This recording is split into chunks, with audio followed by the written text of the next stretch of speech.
नमस्कार, सुप्रभात. मी स्वाती गोडसे. आपण पाहताय न्यूज 18 लोकमत.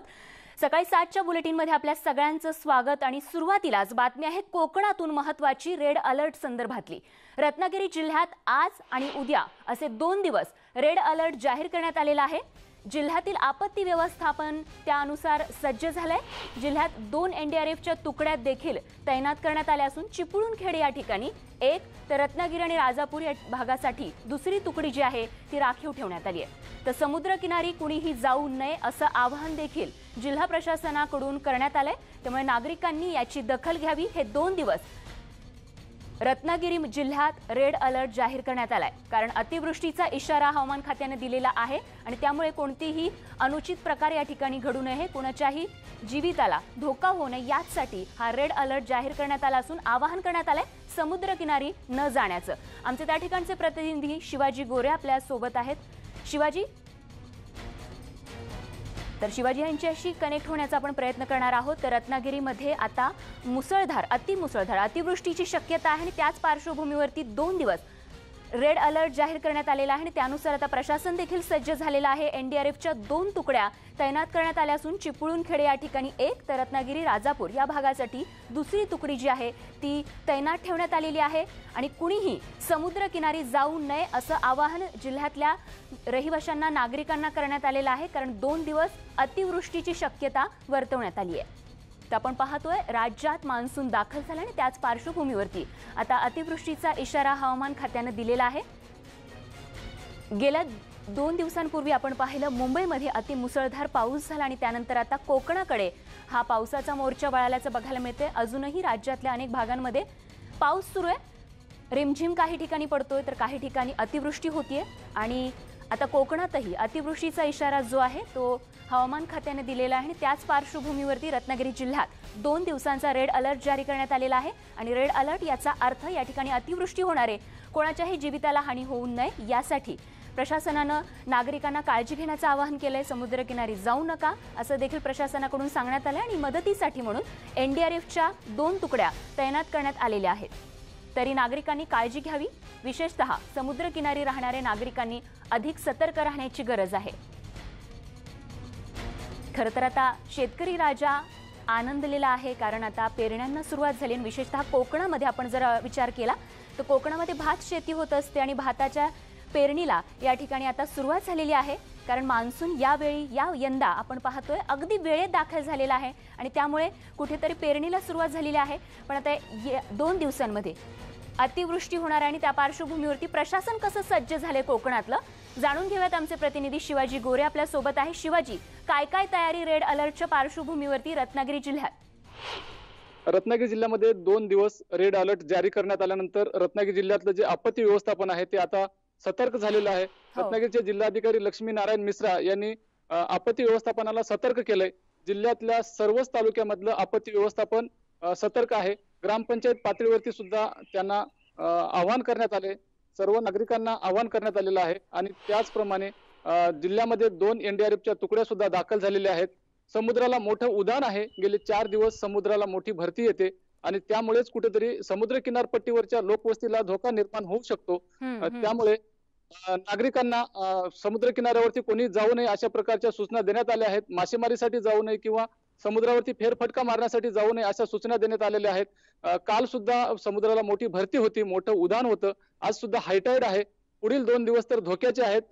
काल म्हणावं तसा पाऊस जिल्ह्यामध्ये कोसळला नाही, परंतु दापोली तालुक्यामध्ये काल दिवसभर पाऊस होता, रात्री पाऊस होता, आज सकाळी सुद्धा पाऊस आहे आणि जिल्ह्यामध्ये आता पावसाचं वातावरण निर्माण झालं आणि त्याच पार्श्वभूमीवर जिल्ह्यातलं जे प्रशासन आहे ते सतर्क झालेलं आहे. जिल्ह्यामध्ये कुठेही जीवितहानीसारख्या दुर्घटनेला सामोरं जाऊ नये यासाठी जिल्हा प्रशासनाने संपूर्ण तयारी केलेली आहे. एका बाजूला खाडी किनारपट्टी असेल किंवा समुद्र किनारपट्टीवरच्या वस्तींना धोका निर्माण झालाय, तर दुसरीकडे दरड कोसळण्याचे मोठे गंभीर प्रकार या जिल्ह्यामध्ये घडतात आणि दरड प्रभावित क्षेत्रामधल्या लोकांचं यापूर्वी स्थलांतर करण्यात आलेलं आहे. परंतु त्या ठिकाणी सुद्धा प्रशासनाने खबरदारी घेतलेली आहे. कोणत्याही परिस्थितीला 2 हात करण्यासाठी जिल्ह्यातलं प्रशासन आता सज्ज झालेलं आहे. लक्ष्मी नारायण मिश्रा यांनी सर्वांना सतर्क केलेलं आहे. आता लोक जागरूक झालेले आहेत. निसर्ग चक्रीवादळामध्ये खूप मोठी हानी झाली होती. यापूर्वी आताच नुकतंच आलेलं तोक्ते चक्रीवादळ होतं. त्या तोक्ते चक्रीवादळाने सुद्धा मोठा फटका या किनारपट्टीवरच्या भागांना बसला होता. अतिवृष्टीचा इशारा देण्यात आल्यानंतर या किनारपट्टीवरच्या भागांना आता सतर्क करण्यात आलेलं आहे. आपत्ती व्यवस्थापन सज्ज झाले. आणि शिवाजी, अशीच अपडेट रत्नागिरी जिल्ह्यातून आमच्यापर्यंत पोहोचवत राहा. तूर्त धन्यवाद या सविस्तर माहितीसाठी. तर आपण पाहतोय कोकणामध्ये अतिमुसळधार पावसाचा इशारा जो आहे तो देण्यात आला आणि त्यामुळे प्रशासन सर्व स्तरातून सज्ज होण्याचा प्रयत्न करत आहे. मग ते एनडीआरएफचं पथक असो किंवा महावितरण आरोग्य विभाग असेल किंवा बांधकाम विभाग, हे सगळेच विभाग आता पूर्णपणे सज्ज झालेले आहेत. तर दोन्ही जिल्ह्यांमध्ये अजूनपर्यंत म्हणावा तसा पाऊस झालेला नाहीये आणि हे असं ढगाळ वातावरण सध्याच्या घडीला त्या ठिकाणी बघायला मिळते. कोकणातली ही परिस्थिती आपण पाहतोय. स्वप्नील घाग आपल्याला अधिक माहिती देत आहेत. स्वप्नील, आता सध्या तुम्ही कोकणातल्या कोणत्या परिसरात आहात आणि त्या ठिकाणची परिस्थिती, प्रशासनानं काय खबरदारी घेतली रेड अलर्टच्या दृष्टीनं? स्वाती, मी आता गुहागरमध्ये आहे. आपल्याला माहिती आहे हवामान विभागाने गेले 2 दिवस सतत कोकणासाठी रेड अलर्ट आणि ऑरेंज अलर्ट जारी केले होते. काल संध्याकाळपासून खरं तर हवामान विभागाने कोकणाला रेड अलर्ट दिलाय. मात्र जर पाहायला गेलं तर मागच्या 2 ते 3 दिवसांमध्ये अगदी तळ कोकणापासून ते रायगड पर्यंत म्हणावा तसा पाऊस झालेला नाहीये. कारण त्यामुळे ही दिलासादायक गोष्ट आहे असे म्हणावे लागेल.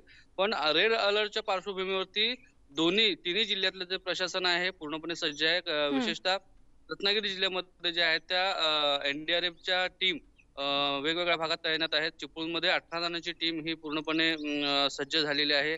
काल दिवसभरात ह्या पूर्णपणे जे पूरग्रस्त भाग आहे, म्हणजे पुराचा धोका ज्या संपूर्ण भागाला आहे, त्या संपूर्ण भागाची त्यांनी प्रत्यक्ष पाहणी केलेली आहे. म्हणजे आपत्कालीन परिस्थिती उद्भवली तर कशा पद्धतीने रेस्क्यू करता येईल किंवा करावं लागेल याचं संपूर्ण नियोजन या टीमने केलेलं आहे. दरड प्रवण क्षेत्रामध्ये प्रत्यक्ष जाऊन पाहणी केलेली आहे. गोवळकोट ह्या भागामध्ये ते एनडीआरएफची काल टीम दिवसभर होती. तिथे स्थानिक प्रशासन त्याच्या सोबत होतं. त्यामुळे जिल्ह्यामध्ये संपूर्ण ज्या टीम आहेत प्रशासनाच्या, आरोग्य विभाग असेल किंवा संपूर्ण महावितरण आहे, त्यामध्ये ह्या संपूर्ण टीम सज्ज झालेल्या आहेत. पण एक दिलासादायक गोष्ट अशी म्हणावी लागेल की गेल्या 3 ते 4 दिवसामध्ये दोन्ही जिल्ह्यामध्ये म्हणजे सिंधुदुर्ग असेल किंवा रत्नागिरी असेल, ह्या दोन्ही जिल्ह्यामध्ये पाऊस मात्र अतिशय तुरळक आहे. पावसाच्या सरीमध्ये येऊन जात आहेत. पाणीही कुठेही साचताना दिसत नाही. नद्यांच्या पातळ्या ज्या आहेत त्या अजून जैसे थेच आहेत. कारण मे महिना संपलेला आहे. पाऊस जरी आला तरी नदीला पाणी अजून यावं लागेल आणि त्यानंतरची जी पुढची परिस्थिती आहे. फक्त एक गोष्ट अशी आहे की पाऊस खरं तर जून महिन्यामध्ये पाऊस येऊन जातो, नद्यांना गाळ जो आहे हा निघून जातो आणि त्यानंतर पूर येतो. मात्र यावेळेला जर तसं झालं, मोठ्या प्रमाणात पाऊस आला आणि पूर झाला तर त्यामध्ये मोठ्या प्रमाणात नद्यांचा गाळ असेल, त्यामध्ये मोठमोठे लाकडांचे तुकडे असते म्हणजे ज्याला ओंडके म्हणतात, हे अडकून मग ह्या सगळ्या परिस्थिती चोकअप होण्याच्या, गटर्स चोकअप होण्याच्या चान्सेस आहेत. तर हे सगळं जर झालंच तर पूरस्थिती निर्माण झाली तर ह्या सगळ्याला सामोरं जाण्यासाठी दोन्ही जिल्ह्यातलं प्रशासन हे पूर्णपणे सज्ज असल्याचं आता तरी पाहायला मिळतंय. अगदी स्वप्नील, अशीच अपडेट कोकणातली आमच्यापर्यंत पोहोचवत राहा. तूर्त धन्यवाद या सविस्तर माहितीसाठी. तर मान्सूनच्या पहिल्याच दिवशी पावसानं मुंबईला चांगलंच झोडपल्याचं आपण पाहिलं. अशातच 13 आणि 14 जूनला मुंबईमध्ये जोरदार पावसाची शक्यता देखील हवामान खात्यानं वर्तवलेली आहे आणि या 2 दिवसांच्या कालावधी दरम्यान मुंबई शहर आणि उपनगरांमधील काही ठिकाणी अतिवृष्टी होण्याची शक्यता असल्याचा इशाराही देण्यात आलाय. मुंबई महानगरपालिका देखील आता सज्ज झाली असून समुद्रकिनारे आणि समुद्रकिनाऱ्यांलगतचा परिसर इत्यादी ठिकाणी जाणं नागरिकांनी टाळावं असं आवाहन महानगरपालिकेच्या आपत्कालीन व्यवस्थापन खात्याद्वारे करण्यात आलंय. मुंबईच्या प्रतिनिधी स्वाती लोखंडे ढोके आपल्या सोबत आहे. स्वाती, एकूणच मुंबई कशी सज्ज झाली आहे? 2 दिवस आता अतिमुसळधार पावसाचा इशारा मुंबईला देण्यात आलाय. स्वाती, सगळे जे नियंत्रण कक्ष आहेत आणि यांना हाय अलर्ट देण्यात आलेला आहे. सर्व विभागीय नियंत्रण कक्षामध्ये आवश्यक मनुष्यबळ आणि साधनसामुग्रीचे सगळे हे नियंत्रण कक्ष सज्ज आहेत. जेव्हा आपण मनुष्यबळ आणि साधनसामुग्री म्हणतो याचाच अर्थ असा होतो की जर पाणी भरलं तर पाण्याचा निचरा होण्यासाठी लागणारी पंप, त्यासाठी लागणारं मनुष्यबळ, समुद्र किनाऱ्यावर तैनात असलेले साधारणतः काही व्यक्ती, पोलीस अशा सगळ्या गोष्टींसह जी उदंचन केंद्र आहेत ज्यांना आपण पंपिंग स्टेशन म्हणतो ते नीट चालतात की नाही. अनेकदा आपण पाहतो की अचानकपणे भर पावसात उदंचन केंद्र बंद पडतात, म्हणजे एक मोठाले दगड वगैरे येऊन त्याच्यात अडकतात आणि त्यांचं चालणं बंद होतं. त्यामुळे हे बंद पडणार नाही याची काळजी घेणं. त्याचबरोबर अग्निशमन दलाची जी पूर आणि बचाव पथकं आहेत, जी रेस्क्यू ऑपरेशन करतात, त्यांना एकूणच या सगळ्या केंद्रांवर तैनात करण्यात आलेलं आहे. एनडीआरएफला पण याची सगळ्याची कल्पना देण्यात आलेली आहे की जर गरज पडली तर तुम्हाला लगेचच पोहोचावं लागेल. आणि सुदैवाने एनडीआरएफचं पथक हे अंधेरी स्पोर्ट्स कॉम्प्लेक्स मध्ये सतत तैनात असतं. कोस्ट गार्ड, नेव्ही आणि जे कुलाबा वेधशाळा आहे, एकूणच यांच्यासाठी म्हणजे यांच्याकडे समन्वय साधण्यात आलेला आहे. बेस्टची जी इलेक्ट्रिसिटीचा जो विभाग आहे आणि त्याचबरोबर अदानी एनर्जी आहे त्यांना पण सांगण्यात आलेलं आहे. कारण अनेकदा असं असतं की शॉक लागून मृत्यू होण्याचं प्रमाण पण मुंबईत बऱ्यापैकी जास्त आहे. त्यामुळे एखादा जास्त धोक्यापेक्षा अधिक पाणी साचलं तर त्याच्यामध्ये इलेक्ट्रिसिटी बंद करता यावी, काही कोणते प्रॉब्लेम झाले तर त्याला पटकन सॉल्व्ह करता यावे, यासाठी एकूणच ह्या सगळ्या परिसरामध्ये. आणि महत्वाचं म्हणजे मिठी नदीच्या पातळीमध्ये वाढ होत आली तर लगेचच तिथल्या नागरिकांना तात्पुरतं स्थलांतर करता यावं, यासाठी एल विभाग आणि एनडीआरएफची पण एक टीम जी आहे ती तिथं तैनात करण्यात आलेली आहे. विशेषतः क्रांतीनगर जो हा भाग आहे ते. आणि याबरोबरच एक महत्वाची गोष्ट की आता मुंबईमध्ये पॉझिटिव्हिटी रेट हा कमी आहे, साधारणतः 5% खाली आलेला आहे. आणि त्याचबरोबर एकूणच बेडची ऑक्युपन्सी पण आहे ती 50% खूप खाली आहे, 40% आसपास आहे. असं असताना मुंबईमध्ये आता झोन 2 मध्ये किंवा झोन 1 मध्ये यावी अशी सगळेजण अपेक्षा करत असतात. अगदी स्वाती, आणि एकूणच काय तर रेड अलर्ट किंवा अतिवृष्टीच्या दृष्टीनं शासकीय यंत्रणा पूर्णतः सज्ज असल्याचं आपल्याला बघायला मिळते. धन्यवाद. अशीच अपडेट आपल्याकडून जाणून घेत राहू. बातमी आहे ठाण्यातून. ठाण्यात तुफान पाऊस सुरू आहे. विजांच्या कडकडाटासह मुसळधार पाऊस जो आहे तो ठाण्यात बरसतोय. पहाटेपासूनच पावसानं जोरदार बॅटिंग जी आहे ते ठाण्यात सुरू ठेवलेली आहे. तर ठाण्यातल्या अनेक भागांमध्ये त्यामुळे पाणी साचण्यास सुरुवात झाली आहे. तर पुढचे 2 दिवसही ठाणेकरांसाठी धोक्याचे असल्याचं हवामान खात्यानं सांगितलं असून या ठिकाणी ऑरेंज अलर्ट जारी करण्यात आलाय. ही ठाण्यातले दृश्य आपण पाहतोय. पहाटेपासून ठाण्यात जोरदार पाऊस सुरू आहे. अनेक भागात त्यामुळे पाणी देखील साचण्यास सुरुवात झाली आहे. तर पुढचे 2 दिवसही ठाण्यात असाच मुसळधार पाऊस बरसेल अशी शक्यताही हवामान खात्यानं वर्तवलेली आहे. आणि एकूणच ठाणेकरांसाठी या घडीची महत्त्वाची बातमी ती म्हणजे पावसासंदर्भातली. ठाणेकरांनो, पुढचे 2 दिवसही ठाण्यात मुसळधार पाऊस बरसणार आहे आणि त्याच पार्श्वभूमीवरती ऑरेंज अलर्ट देखील या ठिकाणी जारी करण्यात आलाय. तर माझे सहकारी तुषार शेट्टे सध्या फोन लाईनवरून आपल्याला अधिक माहिती देत आहेत. तुषार, एकूणच काय सध्याची पावसाची परिस्थिती ठाण्यातली? स्वाती, जर विचार केला तर अवघ्या काही तासांपूर्वी ठाण्यात मुसळधार पाऊस सुरू होता. पहाटेपासनं पावसानं जोर पकडलेला होता. जर विचार करायचा झाला तर ठाण्यातल्या अनेक भागांमध्ये रात्रीपासनं पावसाची संततधार सुरूच होती. मात्र पहाटेपासनं अक्षरशः या पावसानं कोसळधार अशा स्वरूपाचं हा पाऊस पडत होता. ठाण्यातल्या सखल भागांमध्ये पाणी साचायला सुरुवात झालेली होती. हा पाऊस जर असाच कायम राहिला तर ठाण्यातले अनेक भाग जलमय होऊ शकतात. हवामान खात्याच्या अलर्टचा जर विचार केला तर संपूर्ण ठाणे जिल्ह्यासाठी, मग त्यामध्ये येणारे भिवंडी, अंबरनाथ, मुरबाड, उल्हासनगर ही सगळी महत्वाची शहरं, या सगळ्या शहरांसाठी रेड अलर्ट त्यांनी घोषित केलेला आहे. त्याच सोबत हवामान खात्याच्या इशाऱ्यानुसार पुढचे 3 दिवस जे असतील ते ठाणेकरांसाठी धोक्याचे असणार आहेत. कारण की पाऊस हा जास्त स्वरूपात असणार आहे. तुर्तास आता मुंबईमध्ये पावसाचं प्रमाण कमी झालेलं आहे. ठाण्यात पावसाचा जोर थोडासा ओसरलेला आहे, पण जो रेड अलर्ट घोषित केलेला आहे तो आपण त्याला इग्नोर करू शकत नाही. आणि त्यानुसार ठाणेकरांनी सतर्क राहूनच घराच्या बाहेर पडणं महत्त्वाचं ठरेल.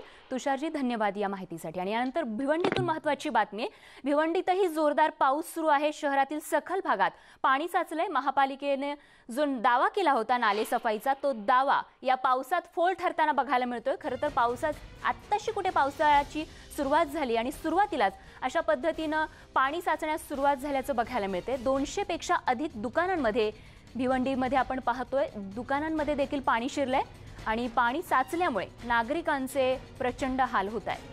भिवंडीतली ही पाणी साचण्याची दृश्य आपण पाहतोय. जोरदार असा पाऊस या ठिकाणी झालाय. सखल भागात पाणी सुचलंय. अनेकांच्या दुकानांमध्ये देखील पाणी शिरल्याच्या घटना घडलेल्या आहेत. रवी शिंदे अधिक तपशीलवार माहिती भिवंडीतून देत आहेत. रवी, काय चित्र पावसाचं भिवंडीत?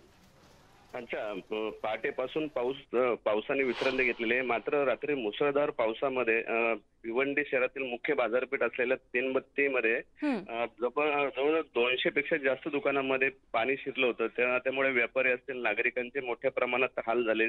पण त्याचप्रमाणे निजामपुरा असेल, पद्मानगर असेल किंवा कल्याण नाका असतील, इथं मोठ्या प्रमाणात पाणी साचलं होतं आणि अक्षरशः वाहन चालक असतील किंवा नागरिक असतील यांचे मोठ्या प्रमाणात हाल सुरू झाले, हाल झाले त्यांचे. आणि महत्वाची बाब म्हणजे महानगरपालिका जो दावा करते नालेसफाईचा तो अक्षरशः फेल गेलेला आहे. कारण हा पहिल्या पावसामुळे पाणी तुंबलं होतं, ते त्यानंतर सुद्धा महानगरपालिकेने लक्ष देऊन जे नाले असतील त्याची सफाई करणं गरजेचं होतं. मात्र तसं न केलं. या दुसऱ्या पावसामध्ये मोठ्या प्रमाणात पाणी साचले. पहाटेपासून पावसाने विश्रांती घेतलेली आहे, त्यामुळे आता पाणी ओसरलेलं आहे. रवी, धन्यवाद या माहितीसाठी. त्या ठिकाणची अपडेट आपल्याकडून वेळोवेळी जाणून घेत राहू. आणि भिवंडीतल्या पावसासंदर्भातल्या बातमीसोबतच एक छोटासा ब्रेक घेऊन ताज्या अपडेट्ससह लगेच परत येतो. बघत रहा न्यूज 18 लोकमत.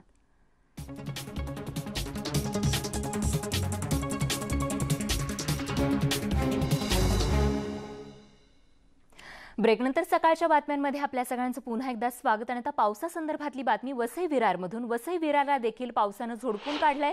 विरारमधील विवा कॉलेजच्या बाजूचा रस्ता दरवर्षीप्रमाणे याही वर्षी जलमय झाला होता आणि या रस्त्याला नदीचं स्वरूप प्राप्त झाल्याचं या दृश्यांमध्ये आपण पाहू शकतो.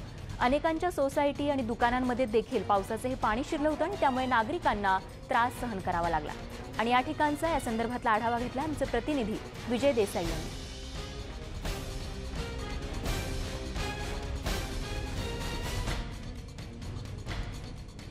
वसई विरारमध्ये सकाळपासून पावसाने जोरदार हजेरी लावलेला आहे. मी आता आलो आहे विरारमध्ये. आपण पाहू शकता की हा जो युवा कॉलेजचा जो रस्ता आहे, हा रस्त्यावरती पूर्णतः जलमय झालेला आहे. आपण पाहू शकता या ठिकाणी जी फुटपाथ आहे ती सुद्धा उघडून पडलेली आहे. या फुटपाथमध्ये जर एखादा माणूस आला तर त्यामध्ये बुडून त्याचा अपघात होऊ शकतो. कारण नुकतीच जी घटना घडलेली आहे भांडूपमध्ये, त्याच्यामध्ये त्या मॅनहोलमध्ये जाऊन 2 महिला पडलेल्या आहेत, परंतु त्या सुदैवाने वाचलेल्या आहेत. तीच परिस्थिती वसई विरारमध्ये ती होण्यामध्ये शक्यता आहे. आपण पाहू शकता ही जे या ठिकाणी जे वाहनं आहेत ती सुद्धा बंद पडत. मोठ्या प्रमाणात पाणी साचलेलं आहे. वसई विरार महानगरपालिकेने केलेला जो दावा आहे तो कितपत योग्य आहे हे आता जनताच सांगेल. विजय देसाई, न्यूज 18 लोकमत, विरार. तर वसई विरार शहर मनपाच्या हद्दीत कोरोनाबाधितांची संख्या जी आहे ती कमी झाली आणि त्यामुळे काही प्रमाणात आता दिलासा मिळाला असल्याचं दिसतंय. मात्र संभाव्य तिसऱ्या लाटेच्या पार्श्वभूमीवर पालिका आयुक्तांनी आता नागरिकांची अँटीबॉडी टेस्ट करण्याचा निर्णय घेतलाय. तिसऱ्या लाटेच्या पार्श्वभूमीवर काल महापालिकेत झालेल्या महत्त्वाच्या बैठकीत हा निर्णय जो आहे तो घेण्यात आलाय. तर लहान मुलांचं रुग्णालय लवकरात लवकर सुरू करून नागरिकांची आता अँटीबॉडी टेस्ट करण्याचे आदेश खासदार राजेंद्र गावित यांनी या बैठकीत दिलेत.